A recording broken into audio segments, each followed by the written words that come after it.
Hockey's great. Sidney Crosby's closing in on another milestone, and the Sharks still have not won a game. This is the Dump and Chase podcast presented by the Hoosier Network. I'm Noah Bedoros with Jack Rizzo and Noah Seus. Fellas, we got a full show ahead of us, and we're in just our third week of the NHL season, and already there's been a lot of surprises compared to what we expected going into the season. Seus, I want to start with you on this. What's been your biggest surprise so far in this young season? For me, it's been the Tampa Bay Lightning. How bad can a team be with that high of a cup expectation is how bad the Lightning have been. This week was awful for them. A loss to the Red Wings in overtime and a loss to Columbus back-to-back games, which is very tough. Tough stretch for them. I don't know if they're going to bounce out of it. They have Chicago, Anaheim, Vegas. This is the time. This is the perfect time, Chicago and Anaheim at home. But then Vegas is tough. Then you have Nashville, Dallas, Utah, Colorado. It's going to be a tough swing for him. Yeah, this is a team that, Jack, you were saying was your Stanley Cup pick, and already last week they were your not team of the week. Is that right? Yeah, And exactly. they're falling hard. Yeah, they are. Well, it's all about Andrei Vasilevsky, right? Yep. And how poor he's been in net. I mean, this is a guy they're counting on to be the player he's been, former Conn Smythe Trophy winner back in 2021, and he has just not been himself this year. I don't know if it's father time. I don't know if it's just beginning of the season. He's just a bit rusty, but they need him to get right soon. Otherwise, they're going to quickly fall out of the playoff race in the Atlantic Division. Well, yeah, that's the thing that we're seeing with a lot of teams right now. I especially have focused in on the Ottawa Senators. They're a team that I had high expectations for going into the season. And Linus Ullmark is struggling, and because of that, the team just isn't performing as at the caliber I expect them. And so we're seeing a lot of goaltenders who just aren't playing the caliber of hockey that we expect, and because of that, the teams are struggling. Yeah. Linus Ullmark was a very good goalie in Boston, and that's what Ottawa needs if they want to be in that playoff race. They need that Linus Ullmark from Boston. Yeah. Jack, what about you? What was your biggest surprise so far this season? My biggest surprise so far this season is the Pittsburgh Penguins. Yeah. This is a team they were bottom four for me in my opening power rankings to start the season. You know, brand new coach, kind of an old roster, but Damuis has done a great job so far. I mean, this is a team who's sitting at 5-2 so far, one of the top teams in the Metro Division so far. Now, granted, they haven't really had that tough of a schedule. They've had, their toughest game is probably the Kings on the road, which I'll give them credit for. They won. I think this next week, though, is going to be challenging, right? You got Florida, Columbus, and St. Louis. You're going to start to get some of those tougher opponents, but I think the biggest thing with Pittsburgh has been their goaltending duo. Both Tristan Jarry and Artur Silovs have been excellent in net, and that's been a huge reason why Pittsburgh's won. And how about 39-year-old Evgeny Malkin, the future Hall of Famer, finding the fountain of youth. He's got 10 points already on the season for Pittsburgh. The real question is, can Pittsburgh keep this up for a full 82 games? And that's the same question we asked about Boston last week, and we're going to talk about them more later. So keep talking about the Penguins. I don't really think the Pittsburgh Penguins can keep this up for 82. Yeah. That goaltending duo is shady. I think Tristan Jarry is not a full-time starter. I don't think he's that good at all. That's why he was in the AHL last year for a bit. But I don't think the Penguins are going to be able to keep this up, considering how stacked that Metropolitan Division is. See, I was going to disagree. I think the Metro might be one of the easiest divisions to win this year. I think it's a decently wide open where you have the Devils and the Canes at the top, but then after that, it's a kind of a plummet. I think you could have teams like Carolina, the Devils. The Capitals have done a good job being in that little race so far. Yeah. But I don't think they're going to last. But besides that, who's in the running for this division? The Capitals are a good team. Yep. The Rangers are a good team. Sometimes we think the Rangers have the potential to be a good team, and they have the best goaltender in the league right now. The Blue Jackets can be a good team. Besides that, there isn't a solid third team, I'd say, in this division. We're talking about the New York Islanders here. 3 straight. They've been hot recently. Let me tell you something. Matthew Schaefer looks really good, and I think that team's going to be in the fight. So you're saying in a non-biased way, the New York Islanders could make their way as the third team in the Metro, but the Pittsburgh Penguins could not? No. I'm going to tell you, the Islanders are a full team. They roll out the full 4 lines, and when they do, it's rolling.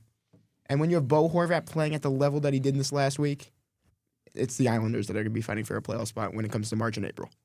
Agree to disagree, and I think Jack might also disagree. I'm going to move into my biggest surprise of the season so far, and that's Jakub Dobis, who started the season as the backup goaltender for the Montreal Canadiens. This was a team that I had high hopes for going into the season. Sam Montembeault was their starting tendy, and so he was a guy that I wasn't super high on, but I thought, he's going to be solid enough to get the job done.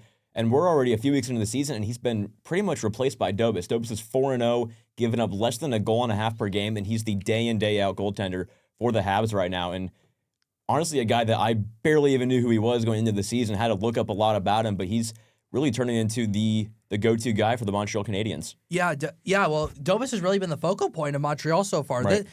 Sure, they are 6-2, so obviously you have credit to them, but I really don't think they found their footing yet, right? Like Nick Suzuki, only 1 goal. Yeah. Ivan Demidov, I believe only 2 goals on the season. Patrick Laine has 1 point on the season. Right. Their stars really haven't performed to the level that they should be yet, other than Cole Caulfield, but you've got Jakub Dobis, who's been incredible in net, and that's the reason why Montreal's been able to win some of these really close games. And, if they didn't have good goaltending, I think their record would be much worse than they are right now. This has been the spark the Montreal Canadiens team has needed since the season has started. They came off a really tough start to open the season, but they bounced back with Jakub Dobis in a big way. Well, this is the thing that we've been pushing all year with this show, is just how tough the Atlantic Division is. And the Montreal Canadiens are sitting at the top of it right now, due mostly in credit to how this backup goaltender in Jakub Dobis is performing. Yeah, this is the toughest division in hockey, arguably. Oh, easily, in my opinion. Yes.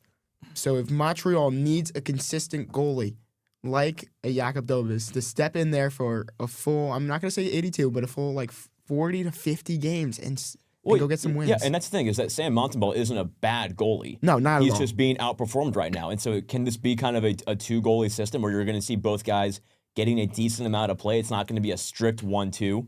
I think that's also a possibility. That's what you need in today's modern day NHL. Yeah. You need a good starter and a good backup. So when the starter gets tired, you don't wear him out. Especially with back-to-backs, and we're seeing so many on the schedules this year. If you're a team like Montreal and you have a back-to-back in your division against teams like Pittsburgh, and then the next day you're playing Toronto, you're going to need both goalies to be healthy and be able to get out there and do their work, For sure. You need both of the goalies ready to go at all times. So I want to move into our usual topics. I'm going to start with Player of the Week.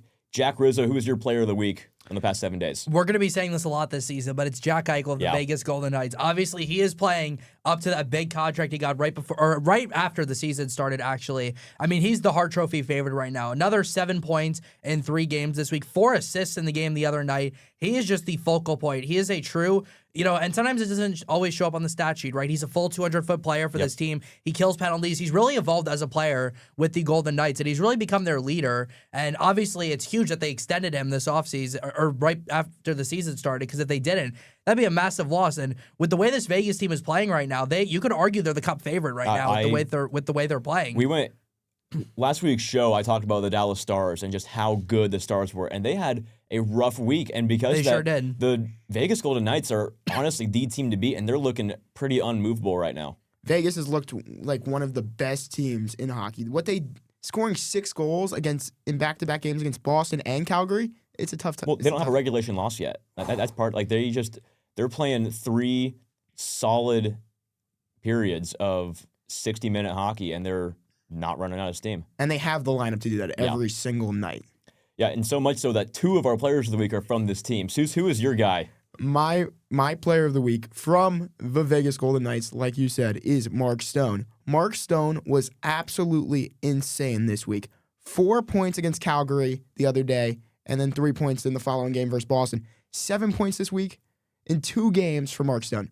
This Vegas team is incredible. They don't stop what they're doing. So I gotta pump your brakes real quick. What is the injury of Mark Stone? What kind of impact does that have on this Vegas team? It has a huge impact. They're gonna have to put him in a familiar place on the LTIR. Are they gonna swing a trade again? With the new rules, I don't know if that's possible, but we'll have to see. I doubt it, especially just considering how good this team is. Until there's sign of slippage, until this roster doesn't perform without Mark Stone, I don't think they're going to try to replace him. Yeah, the captain, he's the focal point. He's the guy. Right. But Jack Eichel has shown he could also be that guy. Jack Eichel is that guy. He just doesn't have the title yet. Yeah.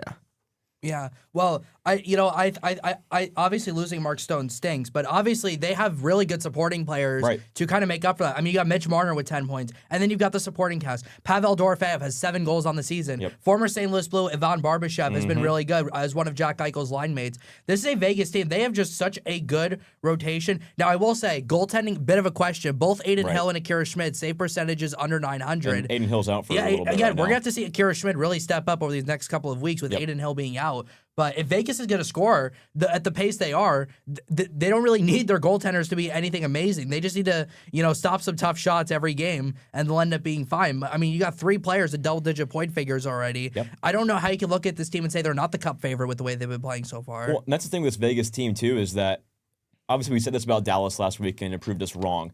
But this isn't like a surprise team that's just playing really well that we could expect to fall off. This Vegas team is probably going to be pushing this kind of tempo all year. Like, I will be shocked if Vegas doesn't have this kind of production every single week, and we're talking about it, and Jack Eichel's one of our players of the week every single time. Pairing Mitch Marner with Jack Eichel was just dangerous from the beginning.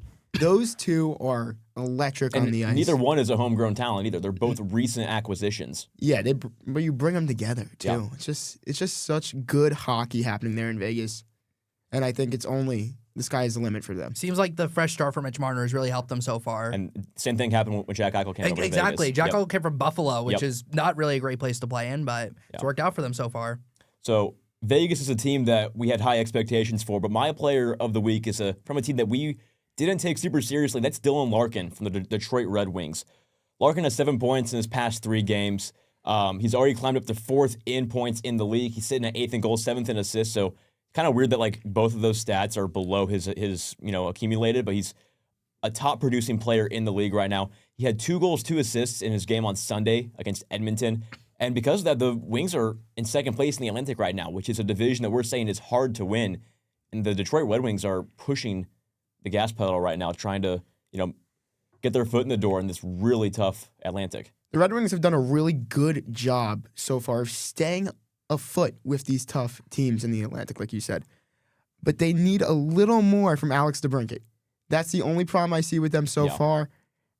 It's been the Dylan Larkin show, and they need a little more from the depth pieces. Yeah, and that's one of those things where Larkin's playing a great brand of hockey right now, but eventually it's going to slowly start to run out of steam. He's not going to totally fall back, but he's not going to be able to have this kind of production, 4 points in a single game every single game. And so you're going to have to rely on those other guys to step up and keep this team afloat. I think the biggest thing with the Red Wings this season has been how improved their penalty kill has been. Yeah. They were the worst penalty killing team in the league last year. They're 6th best right now this year. And obviously you got Dylan Larkin, who's really carrying the offense right now.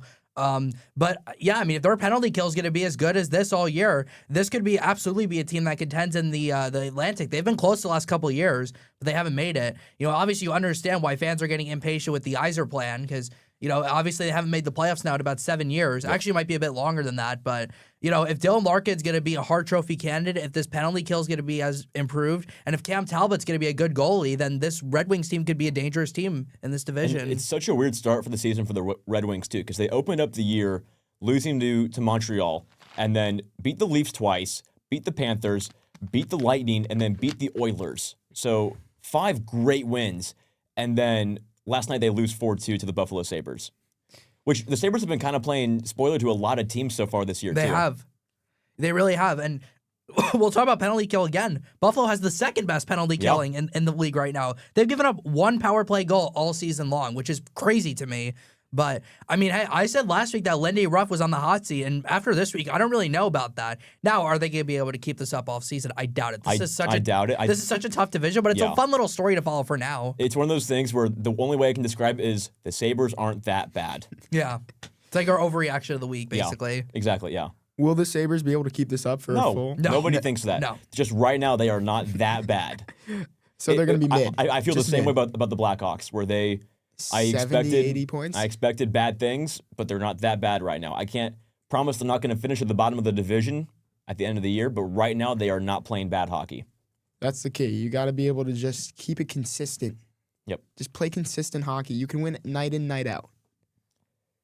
So, Seus, I want to go to you for this one. Who is your team of the week? My team of the week is the Utah Mammoth, which is weird to say because I don't think I've said those words yet. I don't think I've said Mammoth yet. The Utah Hockey Club. There you go. So they Utah Coyotes. Utah Coyotes. So they beat the Sharks 6-3 on Friday night. Then they beat the Bruins 3-2, and then they beat the Avalanche 4-3 in overtime. That's a huge win. The Avalanche are a really good hockey team, and to go out, have this homestand where you win 4 straight is huge before you go on the road and play St. Louis, Minnesota, Winnipeg, Edmonton. Yeah, I almost picked Utah. I went with the Vancouver Canucks, but Utah's a team that I had low expectations for, but you guys were both saying they could be a spoiler in this Western Conference, and they're really showing up early that, again, kind of like this Buffalo situation or a Boston situation where are we overreacting early, but they're definitely proving that they can hang with big teams. Yeah, their team is very overrated. It's not loaded with star power. You No. have Clayton Keller. You have Nick Schmaltz. It's a very good team. And again, the main question, will they keep this up for 82? No. Yeah, it's going to be interesting. I mean, I do like this Utah team. I really do. I mean, Utah, they beat Colorado in overtime the other night. They looked good doing it, too. This was a team before the season that I said would compete. Now, granted, this is I disagree with you guys. I think the Central Division is the best division in hockey. But with that being said, this is a young Utah team. I think their future is very, very bright. Now, they might need one more year. I think this year they're going to be competitive, but I think they're going to take that big step next season, depending on how the rest of the season goes. But even if they don't make the playoffs, even if they don't compete for the division, I think they're going to play spoiler to a lot of teams. A lot of these top teams in this division and potentially shake up the playoff standings a bit. Yeah, I think they can be a very solid team this year. My only issue is just looking at the Central Division. Like you're saying, Jack, it's a very tough division. Utah's probably the 5th best team, sixth best team, I would say. That's almost a compliment, though, with how good this division is, to be honest. No, it's not. I mean, they're only, the only teams that they're better than are the Blackhawks and the Predators. Like, they're still... Well, no, you said 5th, so there'd be one more team. I'm saying 6th. Oh, I changed it to 6th. All right, then it's not really much of because you have the big 3, and then I'd say St. Louis and Minnesota are both better than the Mammoth right now. That's fair right now. We'll have to see how the rest of the season plays out. My team of the week, like I just mentioned, was the Vancouver Canucks. This is a team that we said was going to take a big step back this year, but they have won 3 out of their last 4. They're currently on a road trip. They had a 5-3 win against Dallas, and they're finishing up this road trip in Nashville tonight, who is a vulnerable team, and so I think they can keep rolling. Connor Garland, he has 7 points on this season. 6 of them were in this past week, so 6 out of 7 of his points are recent, but they have a decently tough schedule coming up, and so we'll see if Vancouver can keep it up. I don't think they can keep it up, granted. I mean, obviously it's great for them. They're on this win streak, but I just don't think there's nearly enough scoring talent here for Vancouver to keep it up. I mean, Quinn Hughes is great. He'll be a Norris Trophy candidate, probably a finalist at that. But I don't know if Connor Garland is going to keep up what he's doing right now. Elias Pettersson's been really underwhelming this year. Pettersson had his worst year of his career last year, and he's not really shown any keep in mind improvements. that JT Miller was traded away almost because of that tension they had. And really, to be fair, neither has really done well since, but it's a really bad look for Vancouver. Here's the thing. They have to give Thatcher Demko full reins behind the net. His save percentage is about 50 points better than Kevin Blanken and his backup, and they've gotten about equal number of starts so far. So it's time to give Thatcher Demko the full reins behind the net and net for Vancouver. If they do give Demko full reins, he could be a Vezina candidate in there with the top goalies in the league, with the Shesterkins. He could really carry a team like Igor is with the Rangers. Seus, before the season started, you said that Hughes is going to be a big trade piece. Do you still stand by that the Canucks might lose their franchise guy? If the Canucks keep winning, then if they're a playoff team by the deadline, I don't think they're trading Quinn Hughes. If they're on the cusp, if they're in that little middle range, I think Quinn Hughes is definitely gone at the deadline. He's not been playing his best hockey so far this year. 5 points in 7 games. It's not what I'm used to seeing. That can be to their advantage, too, where if you're presenting a guy like Quinn Hughes, he's a big name, but if he's not producing that much this year, you can kind of flip that. If you're a team asking for Quinn Hughes, you can have kind of a lower price tag for him because if he's not producing this season, then you don't have to give up as much for him. Yeah, and we haven't seen the production out of guys like Brock Besser and Elias Pettersson, which you could see Brock Besser's name on the trade market once again, too. Brock Besser was a 40-goal scorer 2 seasons ago. He can provide tremendous value. And I think the thing with Vancouver is you have to get some of these guys in a winning environment. I think a lot of these players thrive when they are in a winning environment. If you send Quinn Hughes, like Sue said earlier in the season, if you send Quinn Hughes to New Jersey, I think he could be the best defenseman in the league. Well, this is exactly what we were talking about with Eichel and with Mitch Marner going to Vegas, where when you leave a team that has negative locker room culture and a team that loses and a team that doesn't make it out of the first round of the playoffs, and then you switch to a team that has this positive culture, you're going to play better hockey. Yeah, it's the same with Matthew Tkachuk in Florida, too. Exactly. I mean, he was good in Calgary, but he's one of the best in the league now with the Panthers.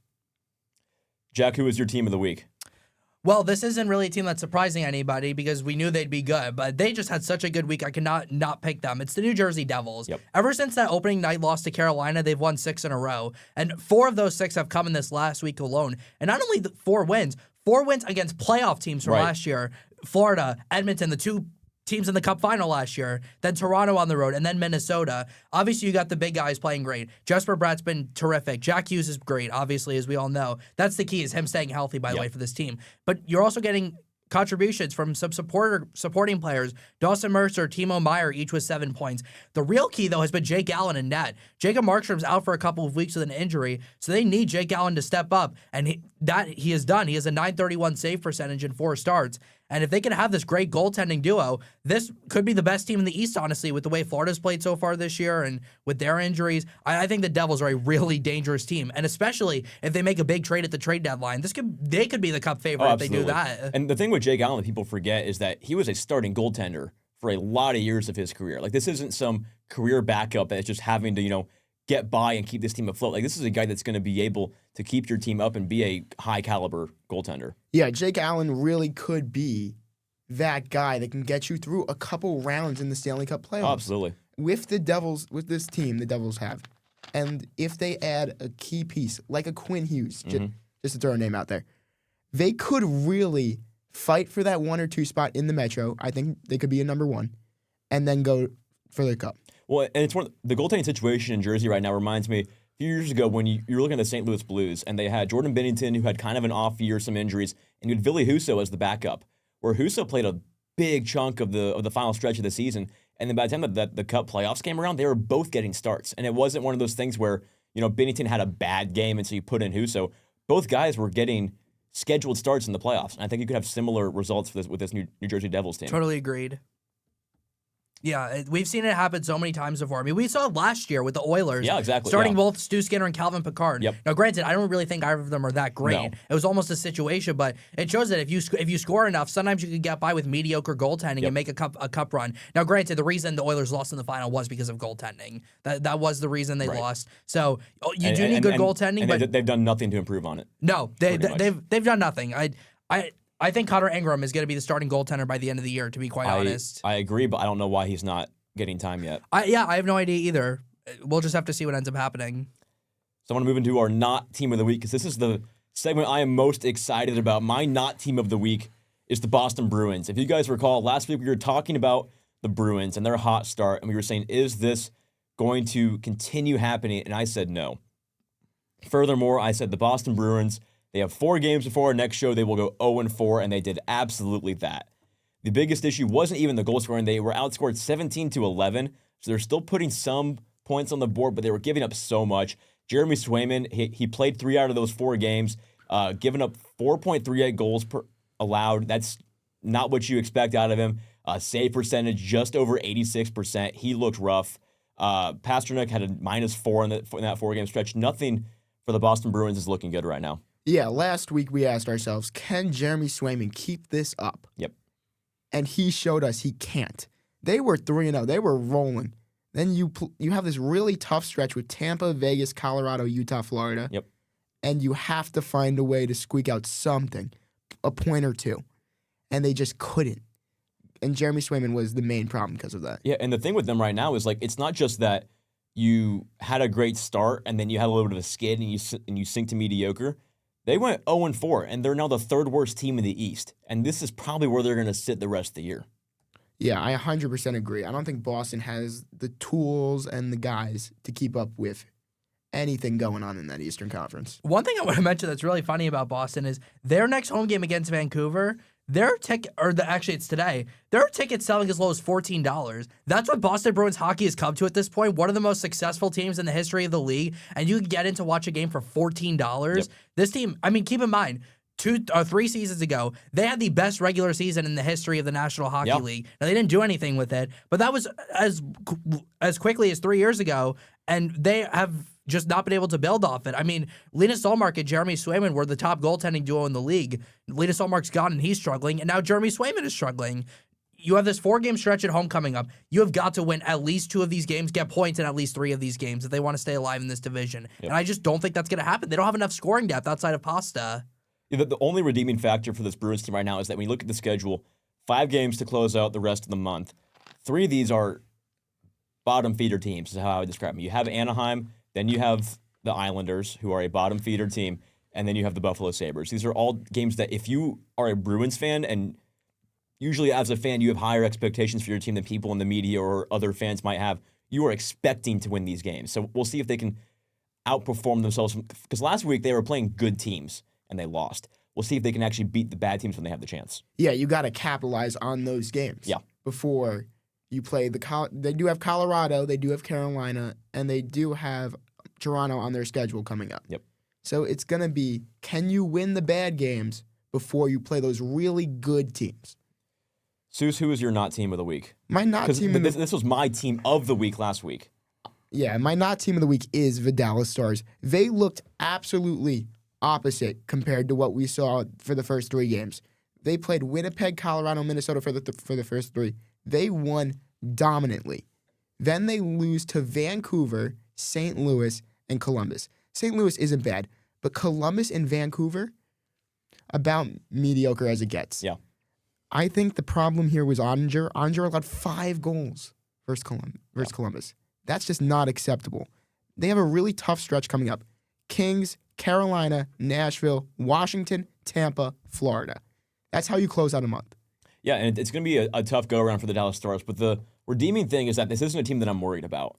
Like, it's a slow start, but this is still a team that I firmly believe is going to be competing for a cup at some point this season. And so, like, if you want to hit the panic button, I feel like that's a little premature. Even though they're they're in 7th place right now in the Central. It's a bad look. It's a bad time for the Stars, but this is still a very talented team and a great roster that's probably going to be able to bounce back. Yeah, I think the real key, they need more depth on the blue lines. I think other than Miro Heiskanen, Thomas Harley, and Issa Lindell, there's nobody else outside of that. No. Now their GM, Jim Nell, is very aggressive. So I think they will absolutely be a team. Quinn Hughes would be a perfect fit here. Oh, for sure. Quinn Hughes would be incredible in Dallas. When you have him and Heiskanen, that would be just ridiculous. But, I think they're going to be just fine. I think it's just a tough stretch. This roster is just too talented to play this poorly. And, early in the season, we see some of these teams struggle. I mean, we saw how bad of a start Edmonton had last year, and they went to the Cup final. I think it's just all about not letting this go on for too long and just digging yourselves out of it sooner rather than later. Yeah, and this is one of those teams where they're obviously very talented, like we've been saying, and I think they're capable of getting out of a rut very easily. And so it just takes one of those signature wins where you have the Kings tonight, and then later this weekend you get the Hurricanes. That Hurricanes game, which we'll talk more about the Canes' schedule coming up because they got some pretty, premier games coming up. But the Carolina Hurricanes game against the Dallas Stars is a chance for the Stars to rebound their season. Where if you can have a good showing against one of the top teams in the league, you're flipping your own script. Yeah, you can really change the direction of your season in that stretch. Yeah. And Dallas really needs to do so. They really need to see more out of their Vezina caliber goalie in Jake Onger. And we'll see what they can do in the stretch. I'll go to Jack. Jack, who is your not team of the week? I switched this around a couple of times. I had a really hard time picking this, but I'm going to go with Nashville. Yeah. I thought, Nashville, the first 3 games, I'm like, okay, maybe they won't contend for the playoffs, but they will not be nearly as bad as they were last year. Well, the last 4 games, they've proven that they are just as bad as they were last year. This team is just not good. I'm sorry. I hate to pick on the Predators because they have a lot of veteran players who I have a ton of respect for. Yeah. But you have multiple Stanley Cup. You have Ryan O'Reilly, Steven Stamkos, Jonathan Marchessault. Those are 3 Stanley Cup champions on your roster. And I might be forgetting a couple other guys who also won Stanley Cups. I think the problem with them is they're just old.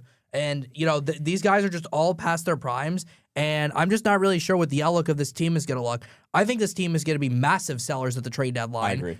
A lot of these veterans are going to draw some interest, and it could be a similar situation like Vancouver, where these players, maybe they'll turn the clock around if they get back into a winning environment, because that's just not what Nashville is right now. And obviously, there's only so much that Jose Saros can do. I mean, 906 save percentage is nothing too special, but when he has no help in front of him, it's you can't really blame him. I'm just not really sure where this Nashville team goes, honestly, the rest of the season. I mean, 2-3-2.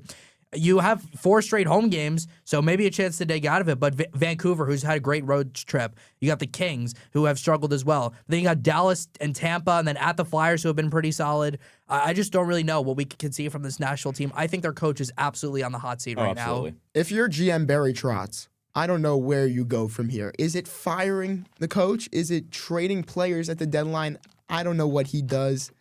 But this roster is very talented on paper. You look at it. You have Philip Forsberg, Jonathan Marchessault, Ryan O'Reilly, Steven Stamkos.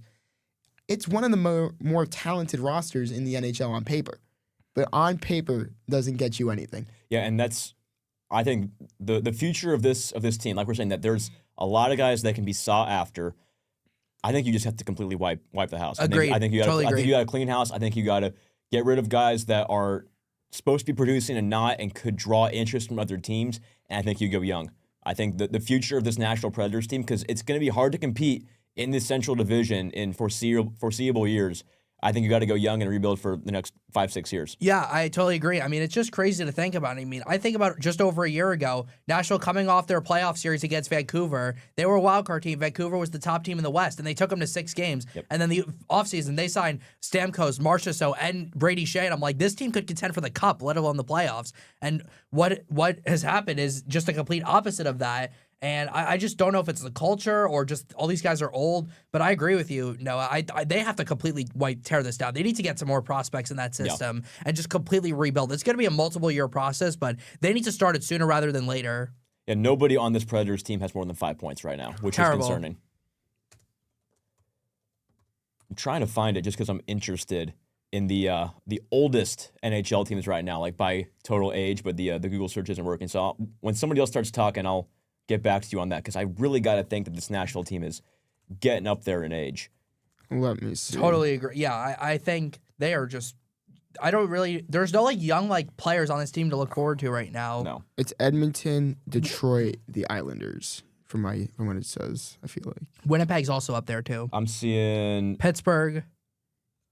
Nashville's not as high up. Nashville's middle of the pack. They're 16th in the league.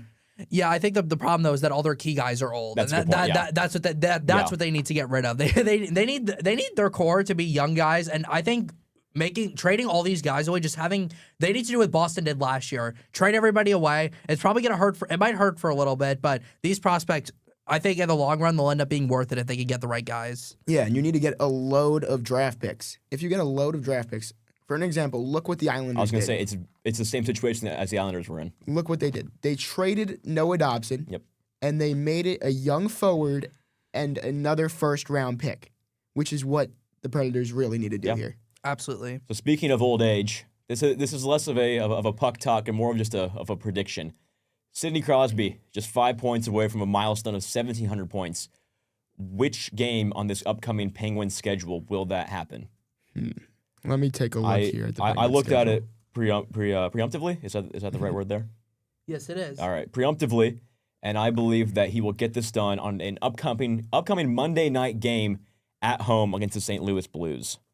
I feel like he's going to do it against the rival Flyers in Philly. Okay. He's just owned the Flyers his whole career, and I feel like it's just right if the guy who has a ownership in the Philadelphia Flyers team. Is it going to be a goal or an assist? Oh, it's going to be a goal for Okay. sure.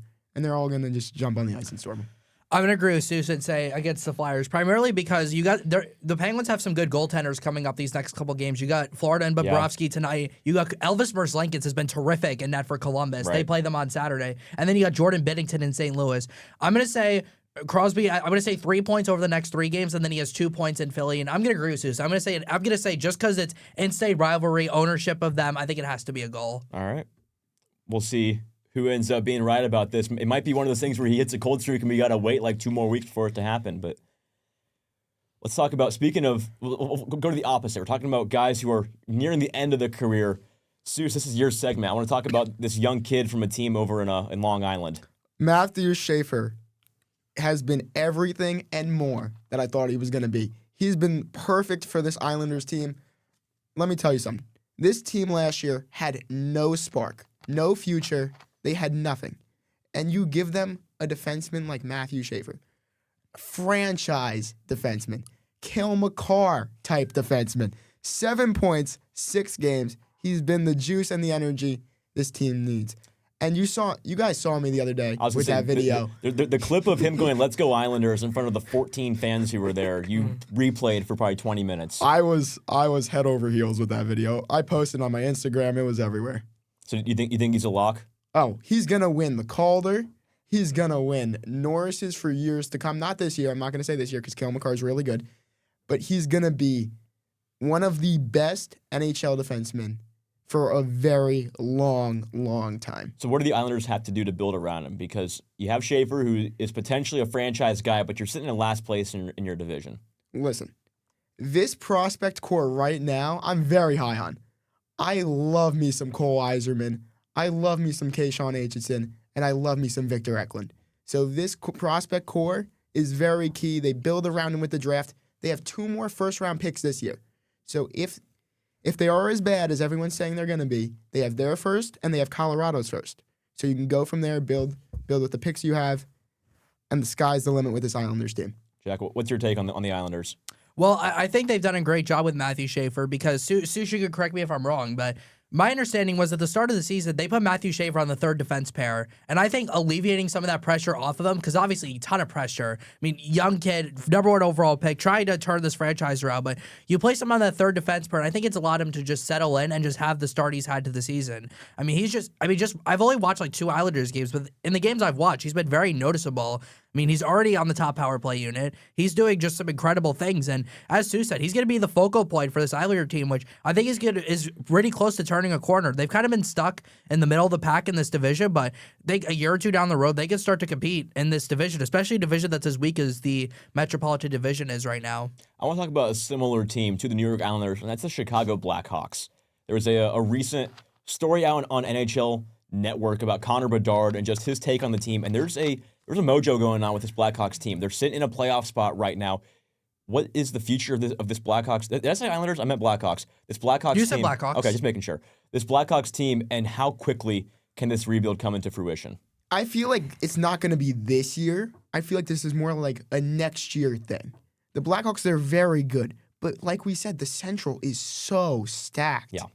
So I don't think this is the year for Chicago. I think it's next year. I think it's a year where they're going to be in the playoff hunt come late February, early March, and they will eventually fizzle out at the hand of better teams. And I think maybe a similar result next year, and then maybe by the 2027-28 season, you're going to see some playoff hockey in Chicago. I think you need to give Connor Bedard a line mate. Yeah. You got to give him someone to feed the puck to that's going to be awesome. When you give him that guy, I don't know who that guy is just yet, but it's going to be special. At one point, the guy they wanted was Kirill Kaprizov, but he is currently off the market, and so we'll have to see. But this is a team that is a massive market. It's a massive brand. The Chicago Blackhawks is a team that people want to play for, even though right now they're not. I think it's not going to be difficult for management to bring in guys that can support Connor Bedard. And can we also talk about how good Spencer Knight has been for that Blackhawks team? They should be sending Florida a gift basket for that one. Yeah.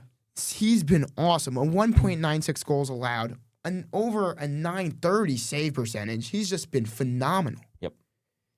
If you build around Spencer Knight and Connor Bedard, it's going to be special. Yeah, and it's one of those situations where you don't necessarily need to have to put all your eggs in one basket and pick up some big guy in the offseason like Kale McCarr's a free agent this offseason. You don't have to go out for a guy like that, but if you bring in a bunch of smaller pieces of vets, of some younger guys that are going to be able to support a franchise guy like Connor Bedard, that's the strategy that I think is going to produce wins. Yeah, I totally agree. I mean, you talk about just building a young core. I mean, it's not, Frank Nazar has arguably been the best player on this team right now. I mean, with the way he's playing. But this big three with Connor Bedard, Frank Nazar, and Spencer Knight and net, this is a young core that has to have Blackhawk fans excited. I mean, Connor Bedard and Frank Nazar are going to be the next Jonathan Taves and Patrick Kane. They're going to lead this team for many, many years to come. And I think one thing that's going to help Chicago in fostering this rebuild is they've got a lot of good veteran contributors in this top six who could be trade candidates at the trade deadline, help you get some more younger prospects. I think Tyler Bertuzzi's a name to throw out there. I think Teuvo Teravainen's a name to throw out there. These are guys who maybe not really part of the future plans. You send them out, get some good prospects in, and I think it's going to really help speed up this process for Chicago. I mean, they got a nice package last year in the Seth Jones trade to Florida. And I think all of this is going to really help Chicago foster this rebuild. And I agree with what Sue said. I don't think it's this year. I don't even know if it's next year, but you talk about 2 or 3 years, you talk about 3 or 4 years down the road, this is going to be a dangerous team and one that's going to contend for many, many years to come. I want to talk about what we're looking forward to for this next week. Before our next show, Seus, I'll start with you. What's the game that you're most excited about? So we're so blessed for what we have coming up this weekend. We have Avalanche versus Devils, home and home, Sunday and Tuesday. Those are arguably the two of the better teams in the NHL. The Devils are rolling, so are the Avalanche. So it's going to be exciting for them to play in these 2 home and home games for both teams to see where they stand. I'm going to go with Canadiens Oilers, which is happening tonight. All Canada battle. I think these are 2 of the 3 best teams in the country of Canada, and I think both these teams are kind of trying to find their identity. I think whoever wins tonight is, going to begin to establish themselves. I think both these teams are going to be cup contenders in their respective conferences. You've got a lot of star players. You got McDavid and Draisaitl on Edmonton. You've got Caulfield, Suzuki on Montreal. I think this is going to be a big game. And as I said, this would be an awesome Cup final. If this ended up being a Cup final at some point, I mean, you got 2 teams who are looking to end Stanley Cup droughts. It's been 32 years since a Canadian team last won a Stanley Cup. And I think it's unfortunately not Hockey Night in Canada since it's a Thursday game and not a Saturday game, but I am really looking forward to that game. There's so many other games I could have chose from, but I had to choose the All-Canada battle between Montreal and Edmonton. My game of the week from last week, to me, was when the Kraken took down the Leafs 4-3 in overtime. And this Kraken team is a team that, Seus, you were saying you were very high on going into the year. And so this upcoming game tonight, actually, the Kraken are going to Winnipeg to take on the Jets. I think this is going to be a big-time matchup because you have a team like Seattle that is up and coming. They're outperforming what expectations were. And they're playing a team that is a powerhouse in the West right now. So I think this could potentially, there's always the outcome where the Jets just steamroll the Kraken. But potentially this could be a great game that really solidifies the Kraken as a team to not mess with in the West. Oh, yeah, this game is going to show what the Kraken are really made of. If they're made to compete for that last wild card spot, we're going to see it tonight at Winnipeg, which is very, very tough environment with the whiteout. There's a team that I want to talk about specifically that has kind of 3 games of the week coming up, and that's the Carolina Hurricane. They're looking at tonight, they're playing Colorado. Saturday, they get Dallas, and then Tuesday, they get the Golden Knights. Jack, what does this kind of schedule mean for the Carolina Hurricanes?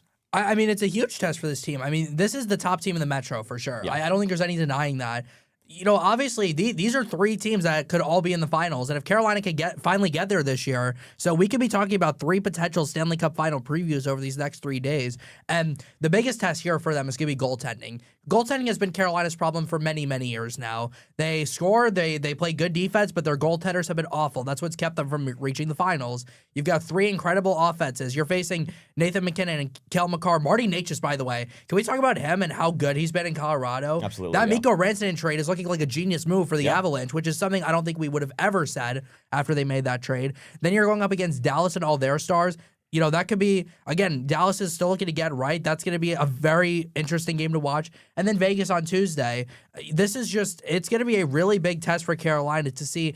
It's going to be big really for the whole league because it's going to see how the East stacks up against the West. Yeah, absolutely. And talk about which conference has the advantage when we get to the playoffs, when we get to the Stanley Cup finals. And it's going to be a huge test for Carolina. So you got Colorado and Dallas are on the road, and then Vegas at home. Can I make a prediction for these 3 games? Go ahead. All right, so I'm going to say, Colorado's tonight. I'm going to say regulation loss against Colorado because I think that Colorado's the best team in the league right now. Yeah. The way Scott Wedgwood has played and he's so good. Replacement of Mackenzie Blackwood. I mean, Scott Wedgwood might be the starter when Mackenzie Blackwood comes back. That's what you were saying last week is that if you're the Colorado Avalanche, what do you do if you have 2 starting goalie caliber guys on your team? Like you got to either do that kind of 2-goalie system, or you can get rid of one. And Scott Wedgwood's a guy that a lot of teams might want. Yeah, I mean, Carolina could be a team that wants Scott. Absolutely. That Carolina, who we were just mentioning, maybe another team who could use a good goaltender. I think Edmonton wants him. It's tough though because it's in the conference, but they're not in the divisions. Right. That helps out. Dallas, I'm gonna say overtime win against Dallas. Okay. I think they'll go in there and beat them, and then Vegas at home, I'll say overtime loss. So all 3 go to overtime. No, Colorado's regulation. Okay, my so bad. Okay. No, you're good. You're good. It's 1-1-1 for Carolina over these next 3. They could be better for sure. I just don't know if they're going to be able to keep up this pace all season long. I think they're going to, against Colorado, Colorado's very tough. like we stated. Colorado's a loss. Regulation, I think Colorado is, like you said, one of the better teams in the NHL. They're catching Dallas at the right time. Yeah. I think they're going to get a regulation win in Dallas. Vegas is very shady. I see just a regulation loss, 1-2 stretch. I think the West is so much more talented than the Eastern Conference. Well, you got to keep in mind that the Canes are coming off a loss in Vegas recently, so we'll have to see if they're able to bounce back when they get the Knights in their home rink. Fellas, any last thoughts before we wrap up this episode? Matthew Schaefer for Calder. That's all I got to say. Free Igor Shesterkin. Yeah. Highest save percentage in the league, and he is 2-4 or 2-3-1. The Rangers have to score at some point. They get 1 goal in 240 minutes at Madison Square Garden this year. I mean, they are playing the San Jose Sharks tonight. If they do not win tonight, this team is probably done for the season. I mean, I can't believe I'm saying 1 goal in 240 minutes, but that's where we are right now. And Igor Shesterkin's probably the Vezina favorite right now. But will he be if the Rangers are going to be this bad and they can't score? I got one more thing to say. Go ahead. Sorokin needs to get out of Long Island. I'm going to say it right now. He has not been good. He's not been good at all. What do you guys think about that? I agree. I said in my Power Rankings article that he's been one of the worst goalies in the league this season. Yep. His save percentage is just over 850, I believe, which is terrible. Right. I mean, the Islanders are 3-3. This is a team that could compete in the Metro Division, and with the way Ilya Sorokin's played, he's been awful. And I forgot the name of your backup goalie, but the one game he played in, he was really, really good. David Riddick I think was awesome. He needs to see the ice more. Exactly. Got to get him on the ice more. Next man up for the Isles. I don't care that Ilya Sorokin's been a Vezina finalist. You have to get him out of the lineup. That'll do it for us for this week's edition of the Dump and Chase podcast presented by the Hoosier Network. I've been Noah Bedoris with Jack Rizzo and Noah Seus. We'll see you next week.